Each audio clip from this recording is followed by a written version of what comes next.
Question number 5, Joanne Hayes. Thank you, Mr Speaker. My question is to the Minister of Justice. How will the family violence law reform support the work of Ministerial Group on family and sexual violence?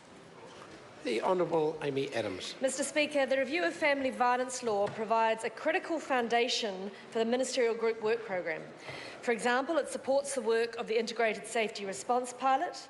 The independent risks and needs assessment hub that the reforms enable will mean that we will have an effective way of targeting the redesigned services to families. The ability to set codes of practice will mean consistent practice can be rolled out across the country. And changes to information sharing and the flagging of family violence offending on records will mean that the wider system can share crucial information to identify risk and enable tailored responses to victims and perpetrators. Supplementary question, Joanne Hayes. What response has there been to the announcement of the reforms? The Honourable Amy Adams. Well, there's been an overwhelmingly positive response to the announcement of the reforms, which I think shows the widespread desire and willingness of the sector to make these sorts of changes. For example, I've seen the reforms described as being the potential to be a game changer for victims of family violence. I've seen them described as strong and decisive action and being a massive step forward. I look forward to continuing to work with members right across the House on the package. Supplementary. Supplementary question, Poto Williams. To the Minister, as part of her reforms, will she ensure everyone who needs a protection order can get a protection order by guaranteeing everyone who applies for legal aid for this purpose gets it?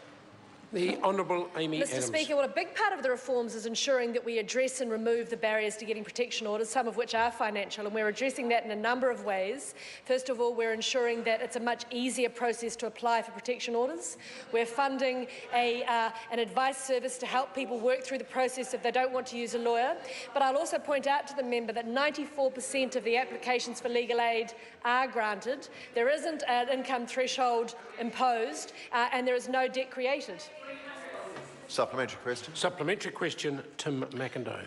Thank you, Mr Speaker. What recent announcements has the Minister made around the next phase of the Integrated Safety Response Pilot to which she referred in her answer to the primary question?